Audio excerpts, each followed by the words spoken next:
Hello and welcome to The Answer is Yes. I am in probably the most relaxed location, all of the Valle de Guadalupe.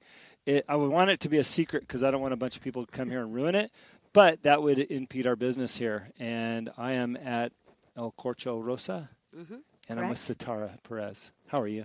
I'm great, Jim. Thanks. Thanks for having me. This is really fun. I'm so excited to be down here. We try to get down here every couple weeks and visit our partners and tour what the new places. There's a place popping up like every week here. It feels like it. We're trying to tour some of those spots. But in the meantime, we're running a booming business up in the United States selling your wines. That's very exciting. Valley Girl online at Baja United Wines, as well as we have some other partners like Montechenique, and they're all doing very well.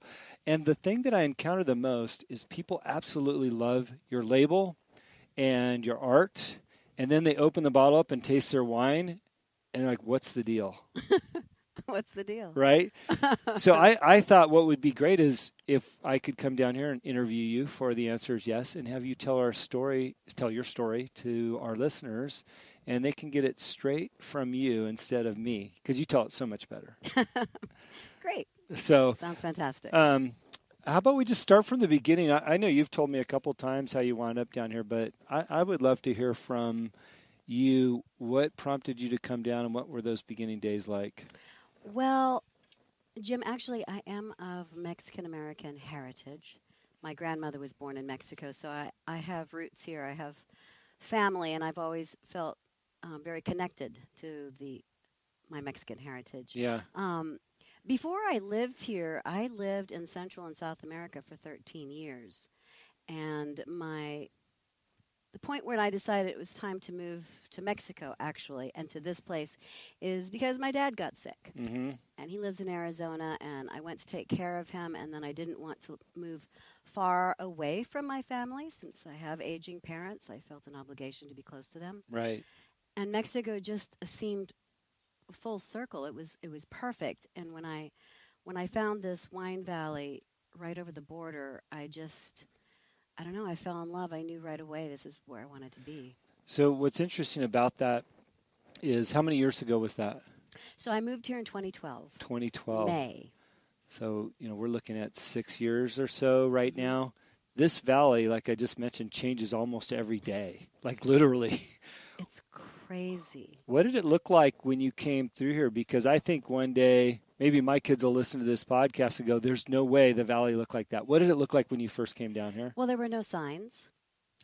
Everything was dirt roads. I didn't know a single soul, but I knew that I wanted to immerse myself in the wine culture here. So I would drive around and get lost and find these little out-of-the-way places on these bumpy roads where you would think there can't possibly be anything out here. Yeah, sure. And it was amazing. It was a very interesting time of discovery. And that back then there was only 50 registered wineries, and now I think the latest number is close to 200. See, that's my point. I've been quoting 120 all year. We know it's more. I was talking to Drew Deckman. We're going to go see him later, but he was telling me that there's like over 100 restaurants down here now too. You know what? The gastronomy scene is so big and so vibrant and so exciting. Sometimes I think it overshadows the wine. I think the food is so amazing. And this is a real gastronomical culinary hub right now. Yeah, for sure. So when you came down, what wineries or winery inspired you to do your own thing? So here you are driving down these dirt roads, and I had a similar experience only 2 short years ago. But what inspired you to do this? Well, I made a pest out of myself. I did. I had a little notebook. Mm-hmm. I was determined to learn, and I asked tons and tons and tons of questions of everyone who was involved in the business. And one winemaker, I told him, hey, I want to learn everything from the vine to the bottle. He said, okay, show up tomorrow at 7 a.m. So I did, and he put me out in the vineyard with the workers. And I learned with the workers how to trim vines. And I thought that was brilliant, and that was inspiring. What really inspired me was the passion of the people here. I mean, they're just so authentic. There's no pretense, there's just a really true love of what they're doing. Yeah, so it's interesting you talk about that because, as you know, I come from the tequila business, and prior to that, the vodka business around the world, and there's a lot of passion in those worlds. And when you look at the vodka business, for example, they had been making vodka and gin for 300 years. You expect passion. Right. You come down to the Valle here, and it's like, well, okay, it's kind of new, but where's all this passion coming from? But, I saw a video at Santo Tomas where they interviewed some of their workers, and they're talking about the passion in their families and generation, and clearly that's what you saw. Yes, absolutely. Plus, the history here is mind-boggling. I mean, the first wine grapes in the New World were brought to Mexico by missionaries. And a lot of people think, oh, this is such a new scene here. Well, in some ways it is. Right. But wine has actually been happening here since the 1500s. Right. And it's a very important part of their culture with the church and the Catholics. Right. And I think that's an important part of the story here of the Valle is that passion and is that history, because I think, look, we're coming down from America, and Americans always want to validate something, right? Like, this isn't a Napa, or it isn't Sonoma, or all those other places that they think are really culturally sound. Mm-hmm. Well, the reality is you guys have been making wine longer down here than a lot of those places I just mentioned. Right. Santo Tomas, I think, well, since the 1800s. Yes. It's like 1860. Yeah, they're like 130 years like now. Yeah, right. Exactly. Yeah, so a continuously running winery. Mm-hmm. Yeah. So. Well, I think that passion definitely resonates what's in the bottle, right?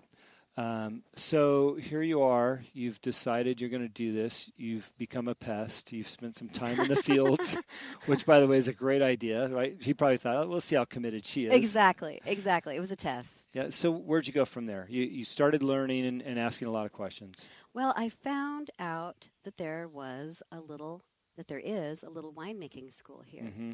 And I had no idea. But I was very excited. I thought, well, at least I have to go check it out and see what this is all about. And just the bells started ringing in my head, And I realized that I needed to get into the school, that it was important. And that, and I realized I could, immediately I thought, well, I can make a business out of this. Now, some people might think that's crazy, but I jumped in all the way. Normally in the winemaking school, you make a half a barrel with a partner. Mm-hmm. I decided if I'm going to make this work, I'm making 6 barrels. Okay. So wow. It was a bit of an investment. And what if it had all gone wrong? Yeah. You would have had a lot to drink. Yeah, right. Or salad dressing, something. Let me ask you this. You decided to go and make this a business. Do you have a business background? No. Okay. So not only are you going to be making wine, which you know little about, and now you're going to go into business. Right. What was your background? Well, I have an interdisciplinary degree that was mostly focused on creative writing and literature. I have a background in theater. When I was working in Central and South America, I worked with live reptiles. I worked for a Hungarian count. I just heard 2 more shows coming up in the future. Reptiles and a Hungarian count. And I worked for an oil man buying real estate. I bought art for an art gallery. Mm-hmm. All of that was Central and South America. So that was my background before I came here. But I always had the love of wine. Well, of course. You had to have some foundation there. So you started a business. You went all in, 6 mm-hmm. barrels worth. Mm-hmm. Where'd you go from there now? What are you going to do with all that wine? Well, I sold out and made a very good. I had some very good feedback.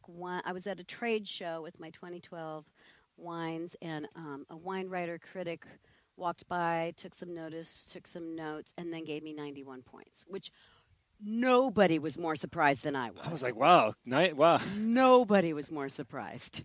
I was like... Did you wink at him? Oh, of course. Wow.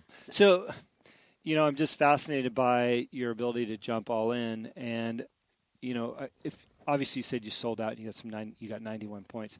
Where did the name come from? Certainly that came around somewhere. Okay. So I wanted, one, to make a statement about being a woman in business, about being a woman in the wine business. Mm-hmm. And I found out subsequently that only 20 to 25% of all winemakers in the world are women. Wow. Now that is changing as more and more women become involved in the industry, but that doesn't necessarily mean they're winemakers. Right. So to be a winemaker, you're putting your hands in the grapes. You're involved every step of the way, and you're making decisions about what you're going to create. Sure. So I wanted to make a statement about being a woman. I wanted it to be irreverent and sexy and feminine, but not just for women. So the idea of incorporating kind of pop art and folk art and giving it a modern twist with strong graphics, the idea was that it would be appealing to both women and men. Mm-hmm. Now, I think that the art on your bottles, it's just fascinating to me. I think that you dug in deep, and it's resonated well, not only with myself and my partner, Eric, but really the consumers that I show it to. And, so not only to come up with a great name that tells your story in one way or another, but also great art. Well, a part of it also is that I wanted the labels to kind of be representative of this cross-cultural thing that I'm doing. Mm-hmm.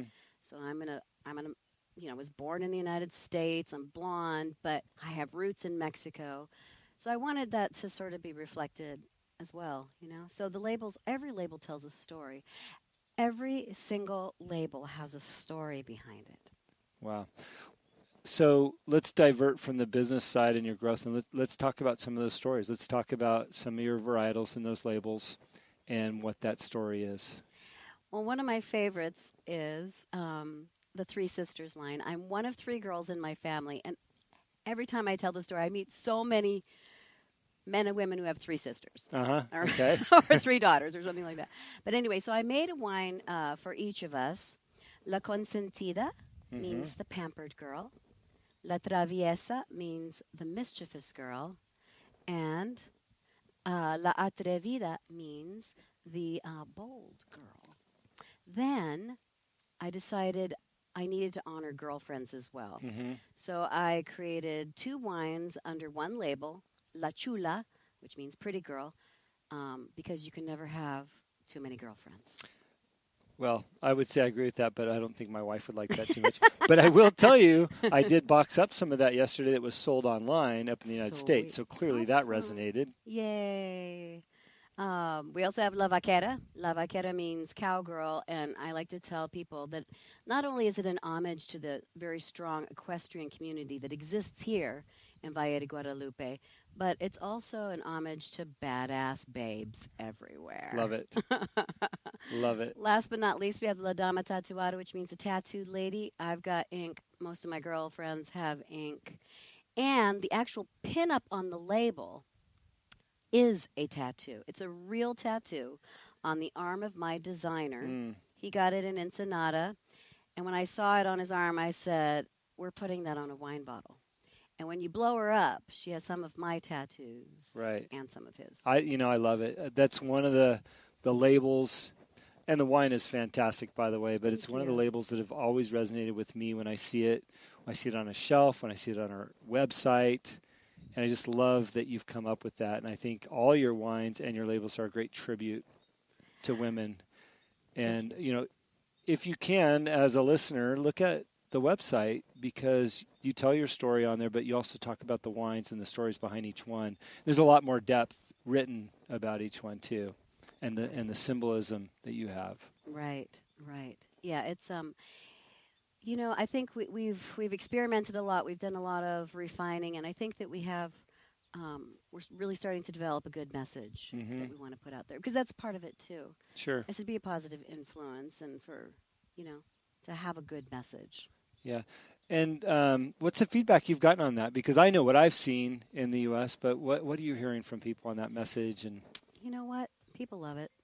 I get great feedback from locals. We get a lot of traffic here from Mexicali, from Tijuana, from all over Mexico City, Monterrey, and people just they can't stop photographing the labels.